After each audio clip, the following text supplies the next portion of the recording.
শুভ সকাল। তো আজকে আমি তোমাদের সাথে কিছু কথা শেয়ার করতে চলে আসছি। আজকে হচ্ছে একাদশী, তার মধ্যে মঙ্গলবার।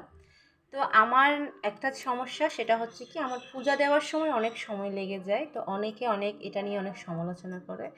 তো তোমাদেরকে আজকে একটা জিনিস আমি শেয়ার করব, কেন আমার পূজা দিতে দেরি হয়ে যায়। তো তোমরা একটু করে সেটা দেখো, তখন তোমরাই বলো আমার দেরি হবে না কেন।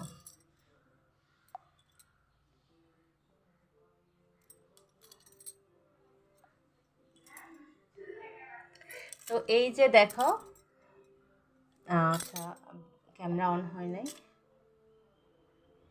এই যে দেখো, এই যে আমার সব ঠাকুর, এই যে রাধা মাধব, তারপর হচ্ছে কি জগন্নাথ, বলরাম, সুভদ্রা, লোকনাথ, বাবা। তো আমি সবাইকে স্নান করাতে হবে। তারপর এই যে দেখো রাধা মাধব, এগুলোকে আমি জলের মধ্যে বসিয়ে রেখেছি, জল শুদ্ধ করেছি। এই যে গোপাল, এই যে দেখো শিব ঠাকুর মহাদেব, আর এ হচ্ছে বিষ্ণু।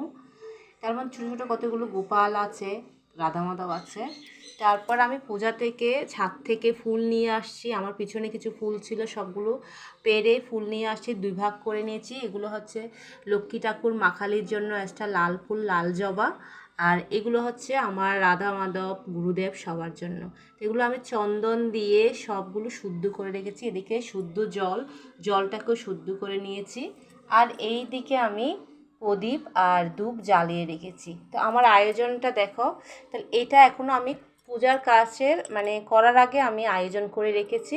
তোমরাই বলো আমার দেরি হবে না এখানে। এগুলো স্নান করে এদেরকে কাপড় পরিয়ে তারপর আজকে আমি আমার আসনের আমার আসনটাকে তো তোমরা প্রায় সময় দেখো। তো এটাকে আজকে একটু নতুনভাবে লুক দিয়েছি। তো দেখো একটু চেঞ্জ করেছি। তো এই যে দেখো, তো এগুলো করতে